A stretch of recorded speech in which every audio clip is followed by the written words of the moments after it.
Today's guest is Andrew Poore. He's the co-host of the Turn Golf Pod. Andrew, how are you doing?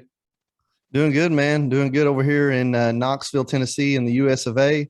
Got our state flag there. Doing good, man.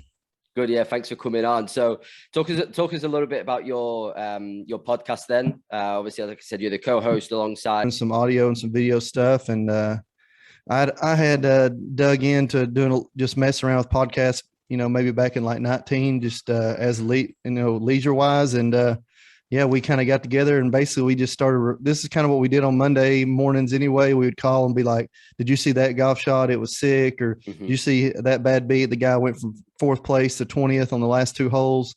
And yeah, so we just started from scratch there right when golf started back up within the pandemic, and we've been doing it every week since.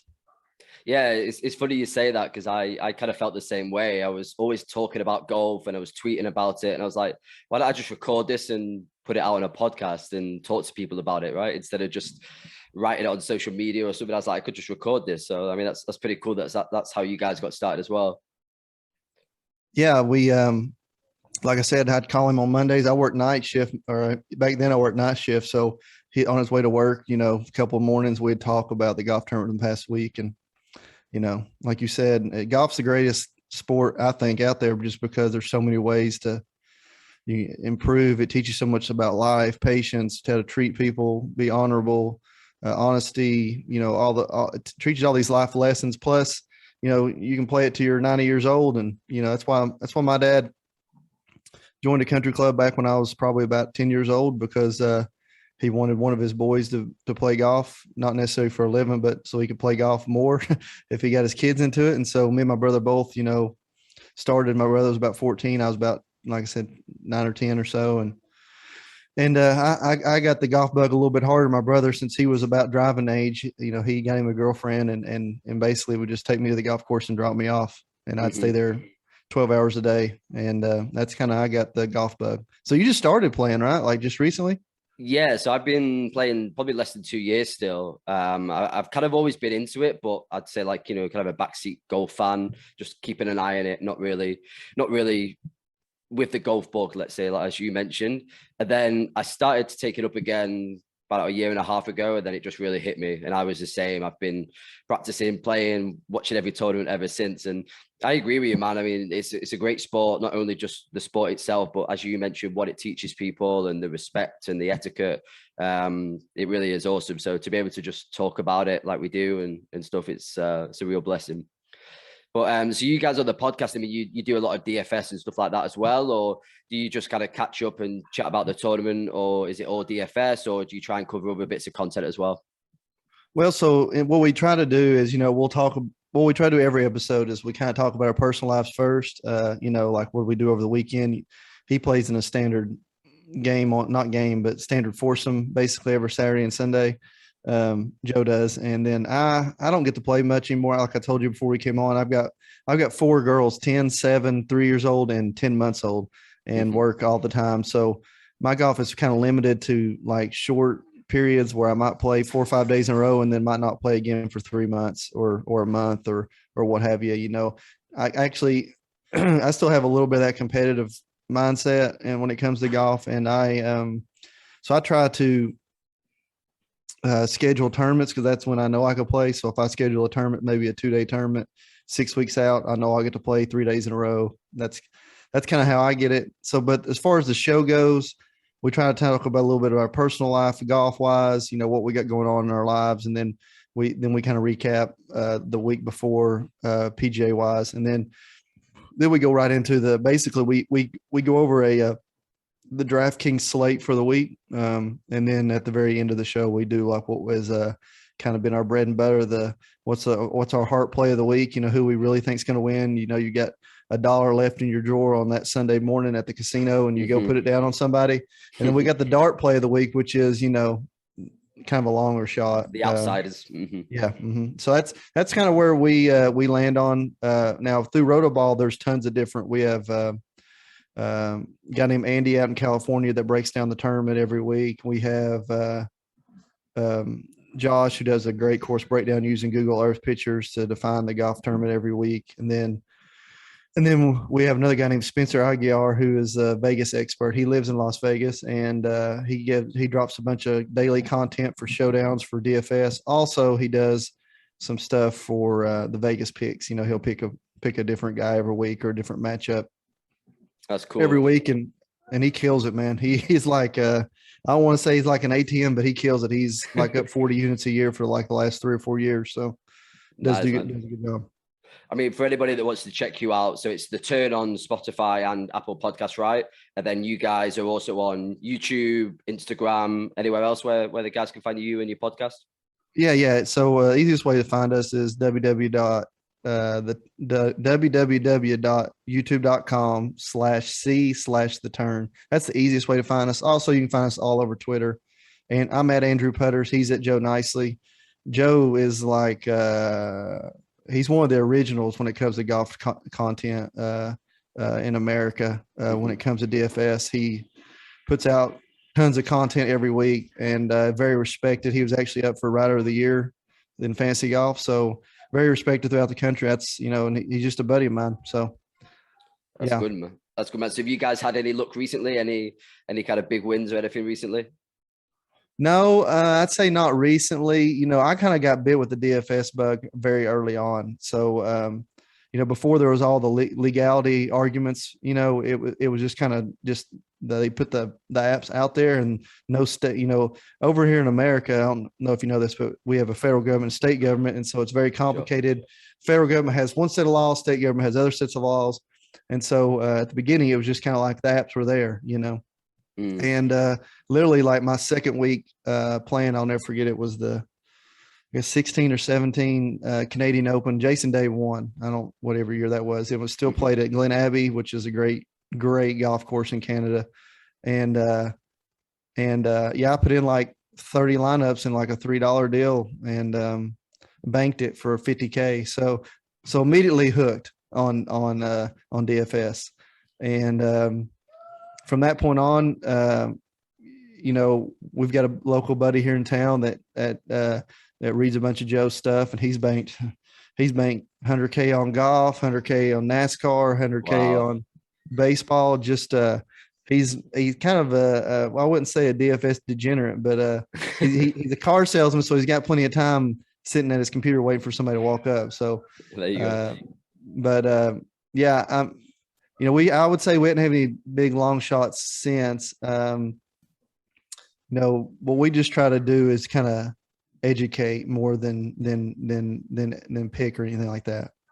Sure. And you touched on it a little bit in terms of the preparation you guys are doing then for, say, each tournament when you're going to talk about it. So give us a little bit of an insight into what you guys are looking at then before you go ahead and do your video and start to do some picks. Yeah. So, like the slate usually comes out on DraftKings, which y'all have DraftKings over there. Do y'all have that? Yeah, it's more popular in America, but we have kind of our own. We have that as well, but we have our own kind of, websites and stuff that we use. It's pretty much the same. Okay. So, the slate in DraftKings comes out usually about 5-6 o'clock PM during the day on Monday. And then we record like at, I would say 7:30 on Monday night. So we're doing it like right as it comes out. But as far as preparation goes, especially for me, I try to think of different tournaments, kind of put them in groups. Like for whatever reason, somebody that plays well at the Phoenix Open might play well at a course that's very similar, like they played a few weeks ago. I can't remember the tournament now. But like, okay, this week's the WGC at St. Jude's Classic. It's in Memphis, Tennessee. It's about 6 hours from where I am. People that play well at, say, Phoenix, which is the Waste Management, seem to play well at the St. Jude's as well. It's the same style of shots. So I try to pair tournaments into pods and say that when these 8 tournaments are played, these range of people seem to play pretty well. And that's pretty accurate, honestly. And of course, you're looking at probably like a 3-year timestamp on that. And then the same for other tournaments as well. So like the Travelers up in Connecticut and say Hilton Head have the same style of players that seem to play well every week. And so, or every year. And that just goes on and on. So it's styles of golf courses that we try to put in pods. No. And so, and also we're big on strokes gained approach. We don't put it that much, into putting week to week. And for whatever reason, it just doesn't seem like it's that good of a predictor. We're always looking for strokes gained approach. And for people that don't understand what that is, it's basically if me and you play golf and I shoot 80 and you shoot 85, there's 5 shots difference throughout our round that I gained on you. And that might be a shot and a half was on putting, a shot and a half might be on driving, and 2 shots were on, say, approach. I'm just using those random figures. And so we concentrate on strokes gained approach for that purpose. A little bit of driving and a little bit of putting, but mainly strokes gained approach. And obviously tournament history. That's going to play a big role. For whatever reason, people are more comfortable at different golf courses. And it's just year in, year out, it's seen that.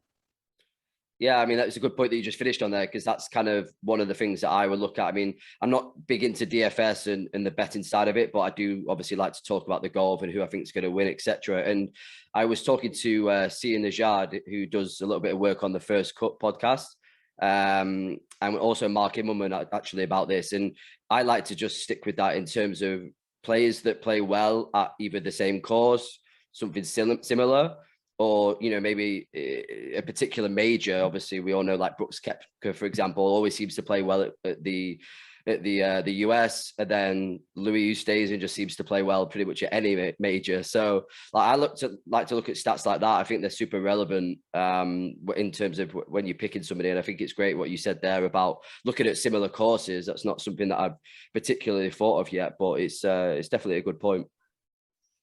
Yeah, and I was trying to pull up this week, like, so I can give you like something what we would think about this week. I'll just do that right now. We'll go to I'll go to the W. Go ahead.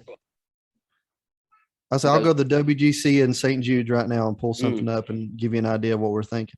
Yeah, so just looking at that now, I mean, just by the way, like Xander's third favorite for that tournament, apparently, like he's just won Olympic gold. That guy's got to be still hungover, or at least still out partying, right? Yeah, I think so too. But what Xander does well is he plays golf courses like Memphis pretty well. I do agree that he's probably going to be a little bit worn out, but like so for whatever reason, DeChambeau, for instance, he's been fairly weak on his strokes gained approach for quite a while now, and it continued to go in that way.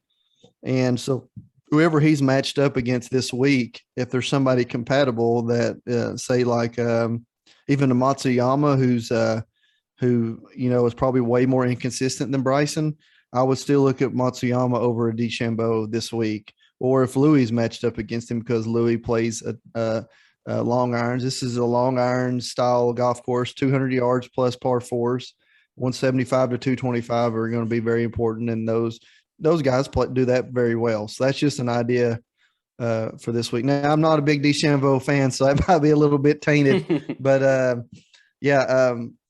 that's just what we're looking for every week when it comes to matchups and things like that.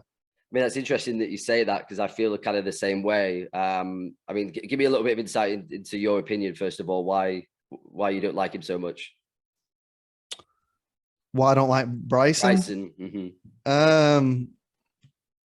I mean, I think he's a little bit clueless on how he comes off to people, number one. A little bit clueless to the way he acts. And what I mean by like not self-aware, how's that? He's not self-aware of the way he acts a lot. And that's just what we see. It's completely different behind the scenes, I'm sure. But what we see is just zero self-awareness of how he comes off. And there was a guy on I think the No Laying Up podcast that was the former caddy for Matt Kuchar, who's now working, I think, with CBS or NBC now as an analyst, or maybe on the course analyst. Okay. And he brought up a specific time where he had to basically call out Bryson on the tee box and tell him that what he's doing is affecting other people in the tournament. So, yeah, I think the zero self-awareness for one. Now, don't get me wrong, world talent. I mean, he's figured out a way. He's doing the same things that Jack Nicklaus and Tiger Woods did, as far as trying to break down every hole individually and figuring out the lowest possible way the lowest possible score he could have on that hole over a period of time. And he's doing that. That is what he's been able to do with that is pretty amazing.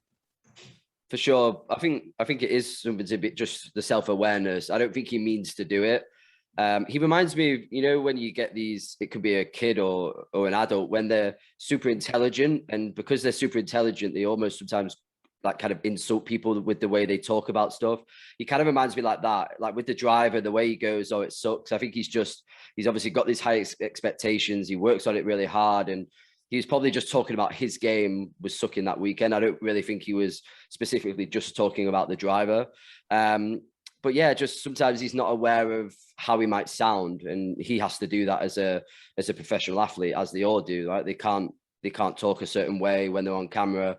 But I do think he's maybe just a little bit misunderstood. I agree that I'm not his biggest fan because of the same reasons. And I also really don't agree with the way he goes about golf. I love that he's trying to change it in terms of getting more power and trying to change his game. But I don't enjoy watching that style. I mean, I was watching the Open down here in the UK, and you know, he smashed this driver, whatever it was, 300 and something, and it went way off to the left into the left rough.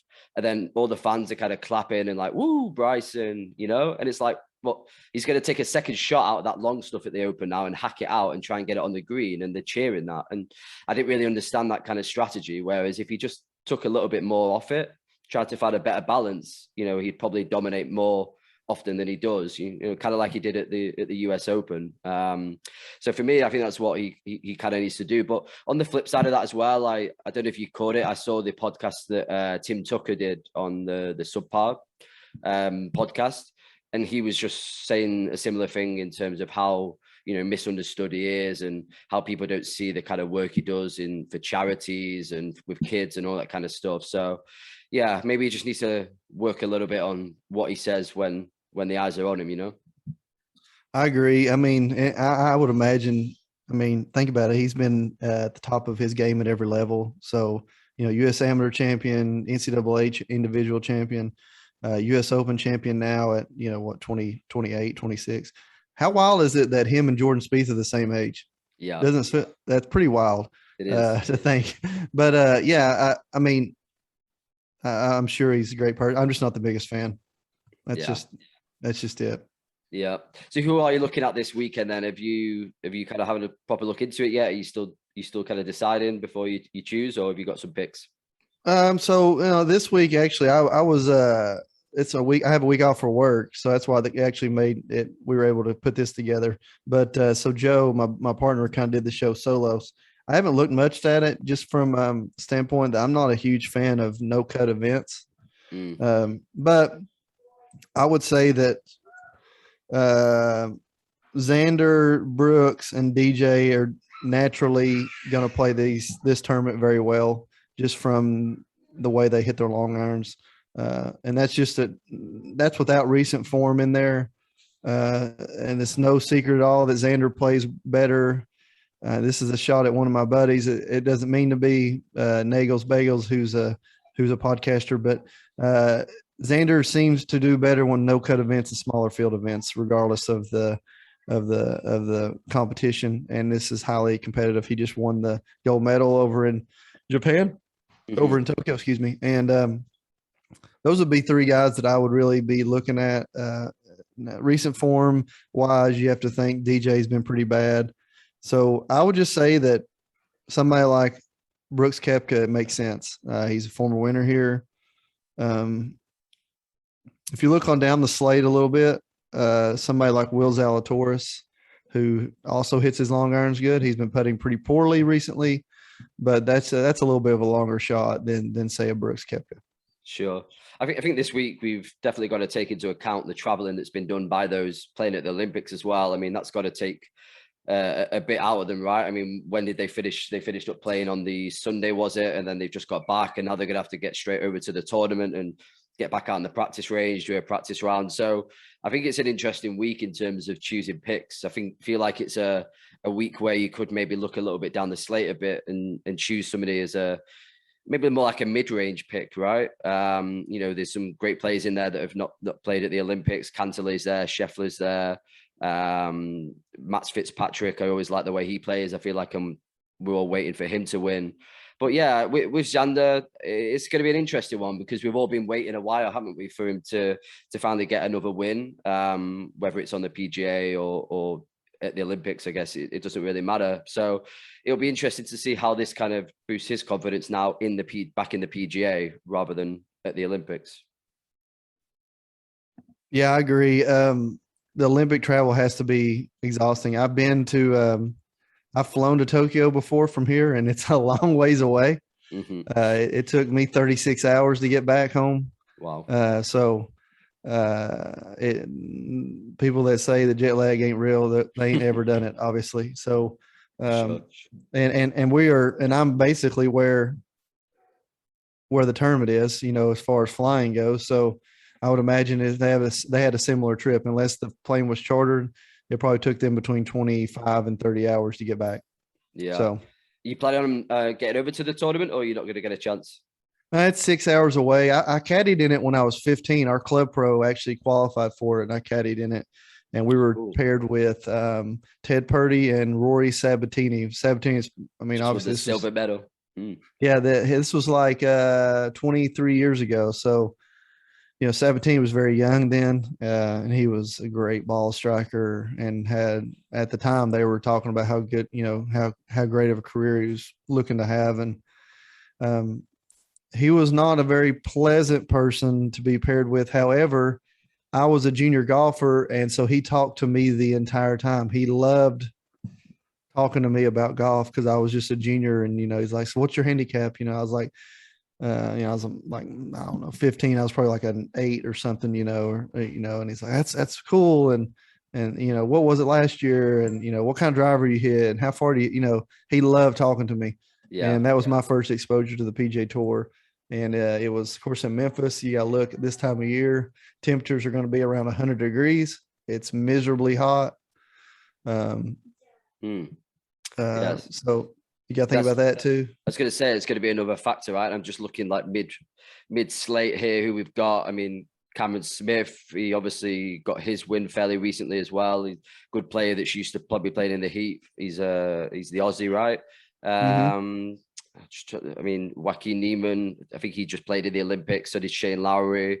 Abe Ancer did as well. Tommy Fleetwood. So maybe I think did Corey Connors play in the Olympics for Canada? He wasn't there, right? I don't think so. I think Canada kind of still has major travel restrictions, but yeah. But they did. I did notice they had some participants there, so I don't think he did. But yeah, so that might be a good one from the mid range. He's coming in at 45 to 1 on the bookies that I'm looking at here, and he's another player that, even though he's not been great recently, has he? He had that kind of amazing spell where he just was finishing top 10s, top 25s for fun, and then he just kind of went downhill a little bit. But another player that's great with his irons, great with his approach play, so maybe he can do something this weekend. Yeah, the person I like way down on the slate is KH Lee. He plays Phoenix. He played well in a couple of weeks. He played well again on a course that matched up with Phoenix. And Lucas Glover. This, like I said, it's a really hard golf course, and in bogey avoidance, he's really good at that. He hits his irons really good. It doesn't putt that great, but that's just a couple of guys way on down the slate that I would look at. Yeah, that's the other thing I was going to say about him. It's just his putting, isn't it, with Lucas Glover? He's super accurate, but then just not so great with his putting. Who else have we got down here? Garrick Higo, I think he played in the Olympics as well, but he's been brilliant recently. Maybe he can get another win. He's quite a big outsider. Matthew Wolff. What do you think of Matthew Wolff? I know he's had that time off, that long time off with the kind of mental health stuff, and he came back, didn't he, and had a really good first tournament back. When he came back, he seemed to look like kind of his old self, a little bit more confident. He still had a mixed round, but he was definitely some good stuff in there. So I don't know whether that means he's kind of on the verge of coming back to compete for some golf tournaments. Yeah, so I like Matt Wolff a lot as a golfer. He's still really young, obviously 20, 21 years old, 22, whatever old he is. And but this golf course particularly does not, hitting the driver a long ways helps anywhere, don't get me wrong, but there's not much to gain here hitting it long. hitting it long and straight is a big plus here. He does not necessarily do that. Like we get to hole 10, it's a dogleg left. You got to hit it about 300 yards, 280 to 300 off the tee, maybe a little bit shorter than that. And you have a real long shot into the green. 11's an island green. I think more balls go in the water any hole in the PGA Tour there, except for the Sawgrass 17. And then you go to the next hole and it's just like short. I mean, it's like 400 yard par 4. It goes around the huge horseshoe bend around. And I'd say Bryson probably tried to drive that green. Yeah. But you can get as close to 20 yards or lay back 150, super tight hole. So necessarily, you know, we like to look at Matthew Wolff individually on courses that have 4 par 5s or more, and you can kind of hit the driver anywhere. And he seems to play really well on golf courses like that. Yeah. Do you guys cover much of the European Tour or the LPGA, or are you just sticking to PGA stuff at the moment? You know, we as far as Rotoballer goes, Joe used to put out some European articles from time to time, and literally, you know, just it being over here in the States, it just didn't get much traction. So for the most part, we just concentrate on the PGA Tour. You know, I think, you know, whenever everything was shut down, there was a little mini tour out in Arizona that a bunch of the PGA guys played in called the Outlaw Tour or something. And a bunch of the tour guys played in it just to kind of stay sharp. So we talked about that a little bit, or he wrote it up a little bit. And, you know, we just really concentrate on the PGA Tour because there's so much that can be talked about within that alone. Sure. Are you a fan though? Do you like watching that style of golf down on the European Tour, or do you prefer watching the PGA? I like watching it. The part that I not necessarily don't like is that it's kind of like, okay, you don't know a lot of the players. Does that make sense? So like we have a minor league baseball team here and it's a great stadium to go watch play. I just went up there Sunday afternoon and watched them play. Very fun. But when you don't know the players, there's less to cheer for. And same thing with the European Tour. Most of the high, you know, world ranking guys play on the U.S. Tour. As you know, I get it. There's more money to be made. There's more prestigious tournaments. It seems like that are week in, week out. And to be honest, a lot of them live over here full time now too. So, of course, the Volvo Masters, whatever it used to be, a huge tournament, Wentworth or whatever. I don't know if they still play there, but like if you play that's a golf course that I can remember watching a lot. But you know, of course, the desert stuff, that's a European events now, right? The Desert Classic in Dubai and all that. So like with tournaments like that might attract more notable guys. I like watching that. As far as the links golf goes, I mean, you know, Donald Ross is one of the most famous designers in the States, and most of all of his courses are linked design. You know, when it comes to Pinehurst, you know, Holston Hills, which is 2 minutes from where I live, it's a Korn Ferry Tour events played there. You know, so I love links golf. I mean, I was actually a little disappointed in the British Open, the Open Championship, excuse me, because we didn't get the high winds, you know, for being a coastal course. Yeah, the weather was way too nice, wasn't it? They just teed it up literally and let it fly, you know, because they're going to get slower greens on that style of course, and I think that maybe even from what Joe told me, the superintendent went out, kind of talked that he didn't want it to be a tough test because he didn't want to have to work twice as hard, 3 times as hard to save the golf course later on. Where in America, superintendent will take it down to nothing whenever it comes to, you know, having a huge event.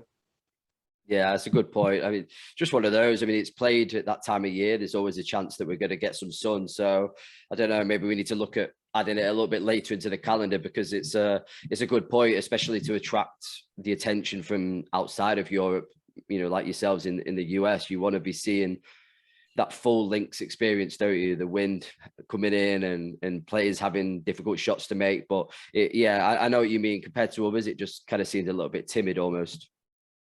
Yeah, and they, you know, they literally lit it up. I mean, you know, my thoughts about, and this is just a selfish me saying this out loud, but like I could watch the Old Course every year. because you know the holes, right? It's just like Augusta, you know the holes.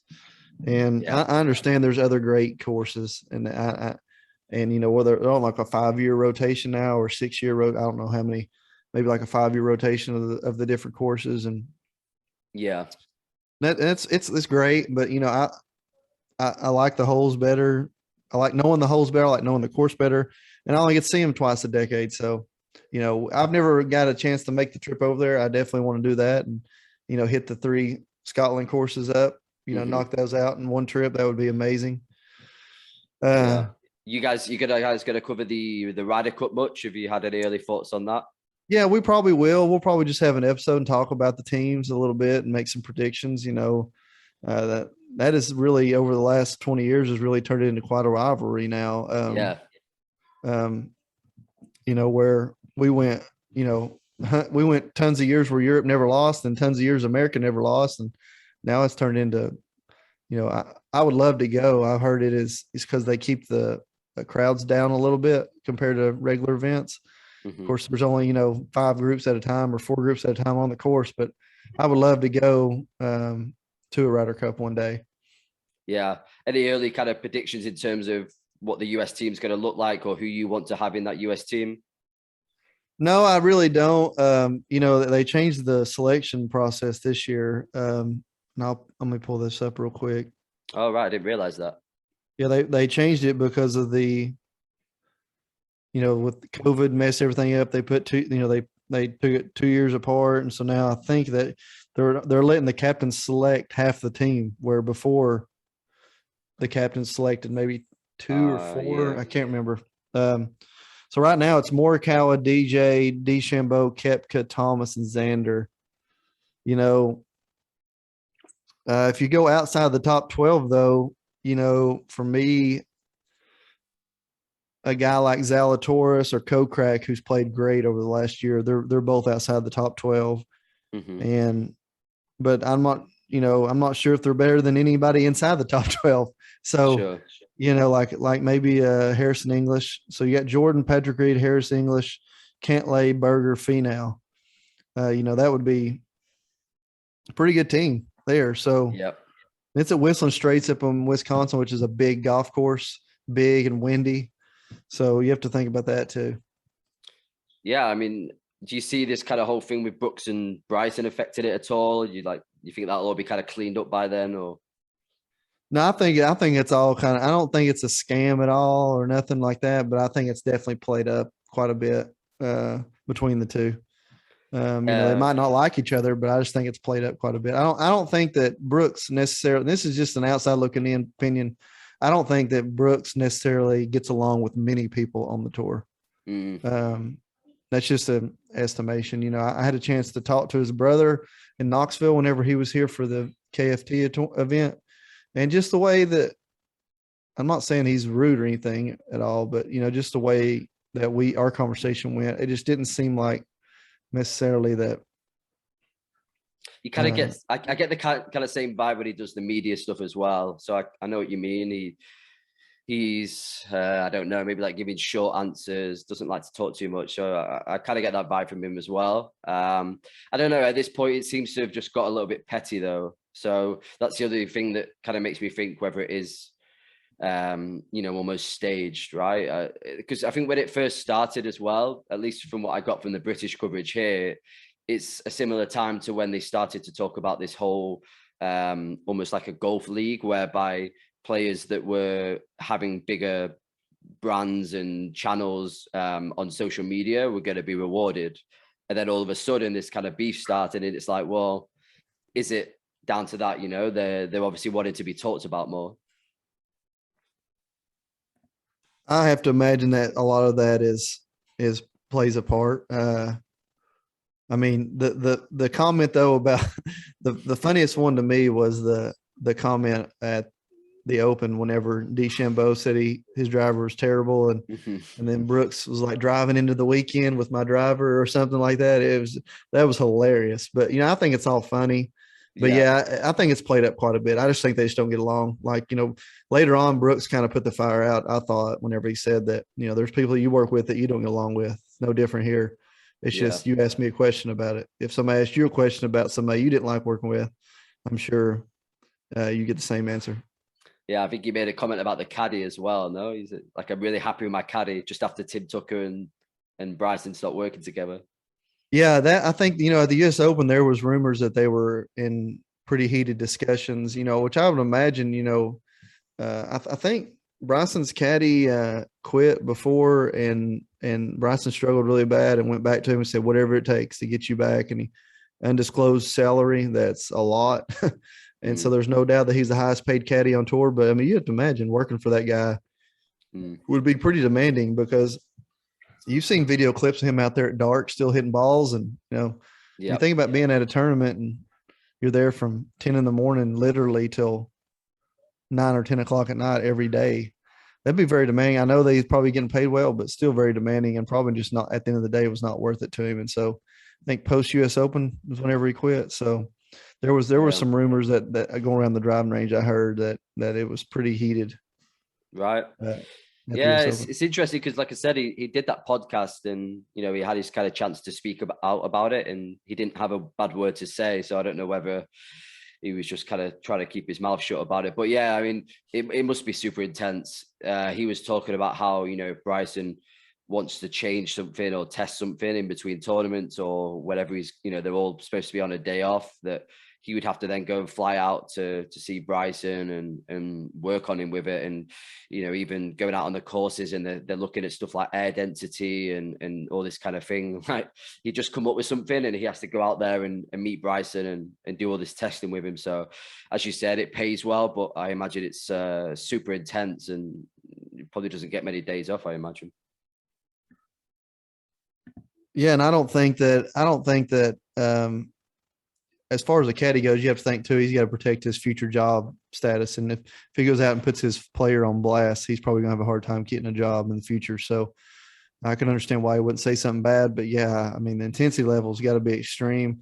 I mean, at the end of the day, if you're not happy doing what you're doing, you're probably not going to do it very long. Right. Yeah. So I think with that situation, that's probably it. I mean, of course, we're all talking generically and opinions of what we're seeing. We're not actually seeing it all, but you imagine, working 6 days at a tournament, and you're working 14 hours a day, and you made a lot of money that week, and then you get that 1 day off or that 3 days off. You're going to be off, say, you travel home Monday, you're going to be off Tuesday, Wednesday, Thursday, and then we're going to get back after on Friday, and he calls you on Wednesday. He's like, hey, fly out here and meet me. That's it, isn't it? I mean, all the money obviously helps, but like the time they must spend away from their families and just whatever vacations and stuff like that, it gets to a point where it's like, well, what's the point in having all this money if I'm not even going to enjoy it? You're constantly working and traveling around. They never get a chance to spend it. Yeah, absolutely. Listen, man, well, it was great to talk to you anyway. Thank you for coming on. And just to remind everybody, so it's the Turn Golf podcast. And they can find you on www.youtube.com/c/the turn. Find us on Twitter at, I think it's at the Turn Golf Pod, along with I'm Andrew Putters. My partner is Joe Nosley on all social media. So you can find us there. Like I said, rotoballer.com. They're a big deal with us as far as finding all your daily fantasy needs, any sport, but the PGA Premium's there. So yeah, man, check us out. Yeah, man. Well, it's been great talking to you. I'll go check it out, and everybody else, make sure you go and subscribe to that channel. I appreciate it, Alex. All right. Cheers, Andrew. Thank you for your time. Cheers, man.